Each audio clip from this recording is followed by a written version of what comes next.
বিসমিল্লাহির রহমানির রহিম। আলহামদুলিল্লাহ ওয়াসসালাতু ওয়াসসালামু আলা রাসূলিল্লাহ। আম্মা বা'দ, সম্মানিত দিনী ভাইয়েরা, আসসালামু আলাইকুম ওয়া রাহমাতুল্লাহি ওয়া বারাকাতুহু।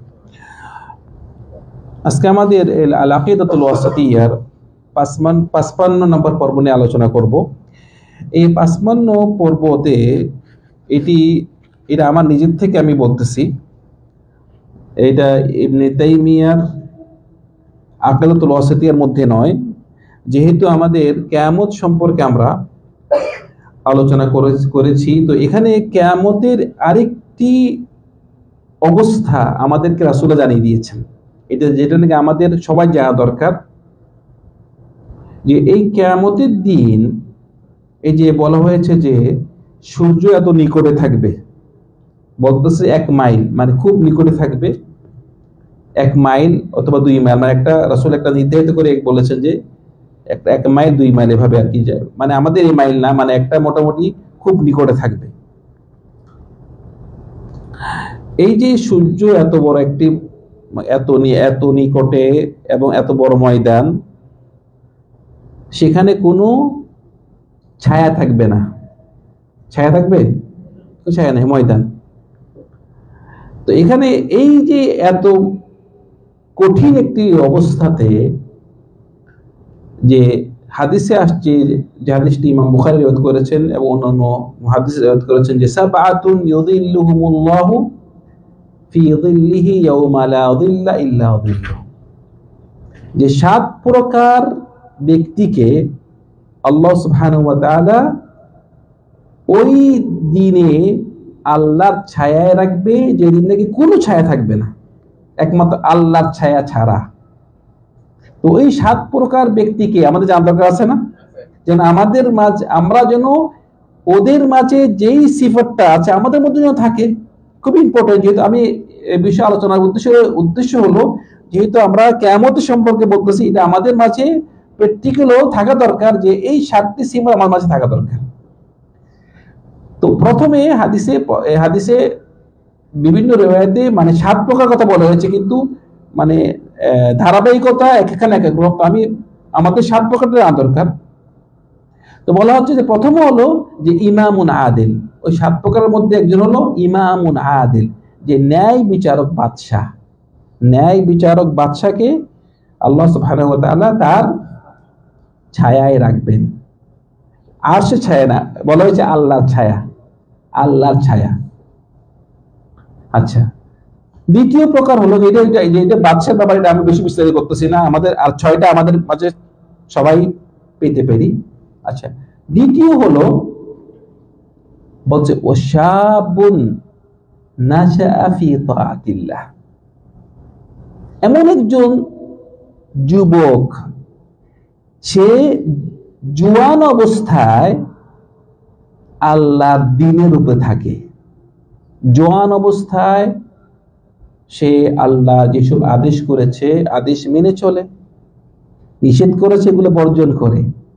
জোয়ান মানুষ দেখা যায় বুড়ো হলে দাড়িটাই রেখে দেয়, নামাজ পড়া শুরু করে, এটা ভালো, খারাপ না।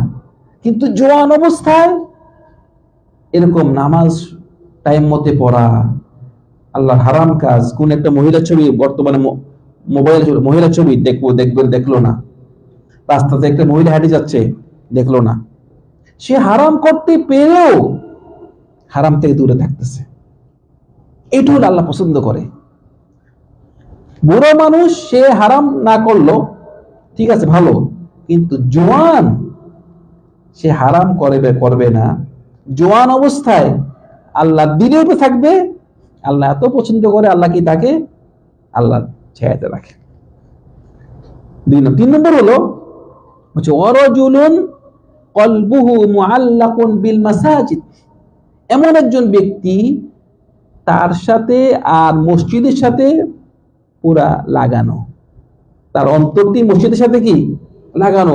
মানে বলতেছে 1 ওয়াক্ত নামাজ পড়ে, আবার আরেক ওয়াক্ত নামাজ কখন আসবে, কখন আরেক ওয়াক্ত নামাজ পড়বো, এই চিন্তা থাকে তার, কখন নামাজ পড়বে। মসজিদে থাকলে তার বাইরে ইচ্ছে করে না। যদি আমরা এখন দেখি উল্টোটো, মসজিদে দেখা যায় যে ইমাম সাহেব সালাম ফিরে না দেরি দেরি, বাস সালাম ফিরেইতেই বাস দৌড়। মানে কিভাবে তাড়াতাড়ি বের হবে। জুমার দিন তো আর দেখেনি, জুমার দিন তো মানে মসজিদের যে দরজা আছে দরজাতে মনে হয় যে ভিড়, মানে মারামারি লাগবে আর কি। রাসূল সাল্লাল্লাহু আলাইহি ওয়াসাল্লাম যে বলেছেন যে বিলালকে বলতেন যে আরেহনা বিহা ইয়া বিলাল, হে বিলাল আমাকে তুমি শান্তি দাও, এই আজান দাও, আমরা নামাজ পড়ে শান্তি পাবো, আরেহনা বিহা।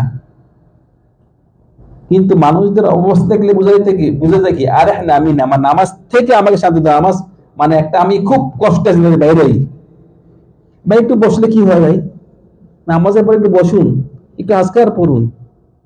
মসজিদে বসে মানে ফেরেশতার আপনি যে দোয়া করা, বসে আস্তে আস্তে যান। এইভাবে যে নামাজ পড়ে দৌড়ায়, আশ্চর্য লাগে। তো এমন ব্যক্তি কি যার সাথে মসজিদের সাথে তার অন্তর লাগানো। আমাদের যারা নাকি সালাফ সালেহিন বড় বড় ইমাম, তারা এইটি দেখিয়ে দিয়েছে।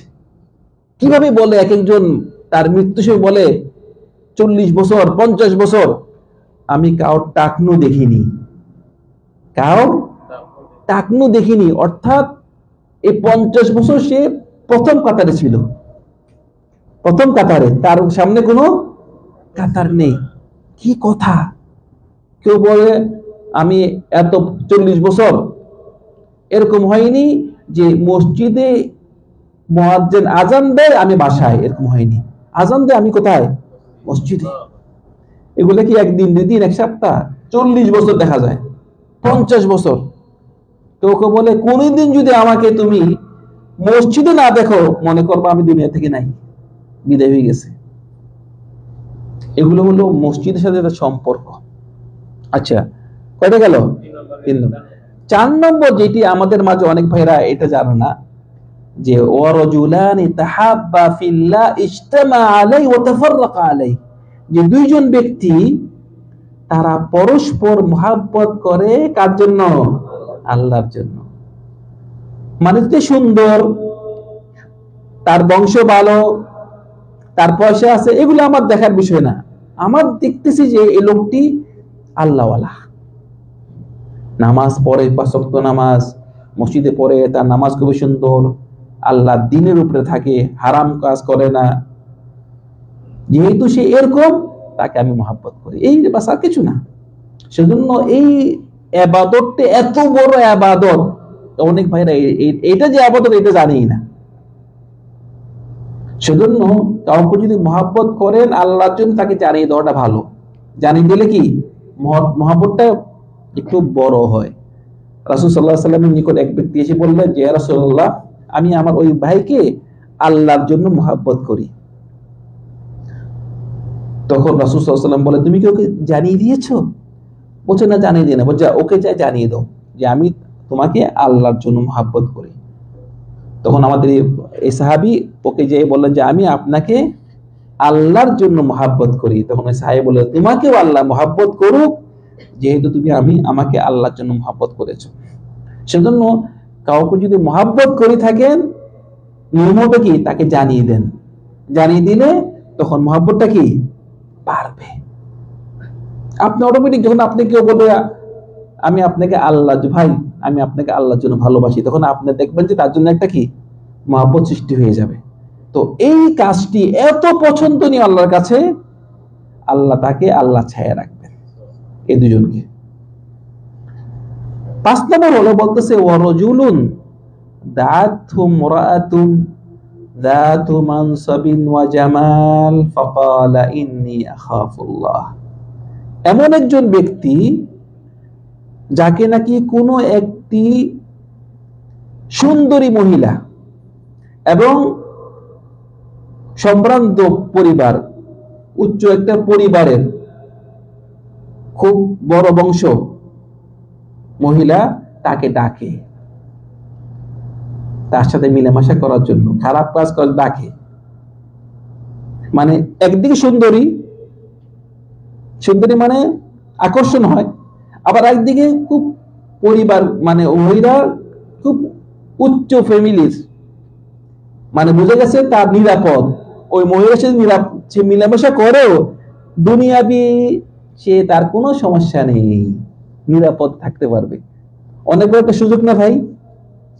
মানে সুন্দরীও, আবার তার কোনো ভয় নেই, কিন্তু সে এত সুযোগ পেয়েও সে কি বলছে? আমি আল্লাহকে ভয় করি না, আমি এই কাজ যাব না। এটা কিন্তু অনেক ইমানের একটা মানে আলামত। এত সুযোগ পেয়েও, মানুষরা তো সুযোগ খুঁজে, কিন্তু আমাদের এই ভাই এত সুযোগ পেয়েও সে কি এই খারাপ কাজে লিপ্ত হয়নি। অথবা কোনো মহিলাকেও যদি কোনো পুরুষ ডাকে, যে পুরুষ সুন্দর অথবা কোনো একটা উচ্চ পরিবারের পুরুষ মহিলাকে ডাকে, ও মহিলাও যদি বলে যে আমি আল্লাহকে ভয় করি, ও মহিলার জন্য এই পুরস্কার রয়েছে। 6 নম্বর হলো বলতেছে ওয়ারাজুলুন তাসাদ্দাকা বিসাদাকাতিন ফাআখফাহা হাত্তা লা তা'লামা শিমালুহু মা তুনফিক ইয়ামিনুহু। আরেকজন ব্যক্তি যে নাকি এত গোপনে সে দান করে, সে তার ডান হাতে দান করে, বাম হাতে জানে না। গোপনে দান করাটা এত সওয়াব। কেন আপনি দান করতেছেন, কেউ জানার দরকার নেই, একমাত্র কে জানলে হবে? আল্লাহ সুবহানাহু ওয়া তাআলা। সেজন্য যদি আপনি যদি প্রকাশ্যে দান করেন, আপনি সমস্যা নাই, প্রকাশ্যে দান করতে পারেন, কিন্তু খবরদার, যা বলেছিলাম যে আপনার নিয়ত যদি মানুষে ভালো বলবে তাহলে শেষ, বরবাদ। কিন্তু প্রকাশ্যে দান করতেছে, আপনার নিয়ত ভালো, সওয়াব আছে, কিন্তু বেশি সওয়াব কোথায়? গোপনে। সেজন্য অতীতে আমাদের সালাফ সালেহিন দেখা যেত কত বড় বড় আলেমরা কত পরিবারকে চালাইতো, কত বিধবা মহিলা, কত এতিমদেরকে তারা চালাইতো। যাদেরকে চালায় তারা নিজেরাও জানে না এই লোকটাকে, রাত্রে গভীরে আসি তাদেরকে দান করে যেত। যে দান করতো তার স্ত্রীও জানে না যে এত বড় দান ছিল সে। যাদেরকে দেয় তারাও জানে না কে দিয়েছে। কখন জানেন? যখন নাকি মারা যায়, কিরে এখন দেয় না কেন? ওই লোক মারা গেছে, বোঝা গেছে ওই লোকই আমাদেরকে দিত পয়সাটা। এত বেশি গোপনে পয়সা দান করে। অনেক ভাইয়ার আছে, এভাবে আছে, বর্তমানেও আছে, যে কত টাকা দান করতেছে, বলছে আমার নাম বলবেন না, কাউকে বলার দরকার নাই। এটা হলো আপনার গোপনে দান করা। ভাই যত চেষ্টা করবেন গোপনে দান করবেন, গোপনে দান করলে ইখলাসটা হয় বেশি। তখন এখানে তো মানুষ দেখানো কিছু নাই, আপনি কাউকে দেখাচ্ছেনই না, সেজন্য গোপন দান করা। যে কোনো আবাদত মনে রাখবেন, যে কোনো আবাদত যত গোপনে করবেন তত সেটি এই মানুষ দেখানো যে আবাদত, এটা আপনাদের দূর হয়ে যাবে।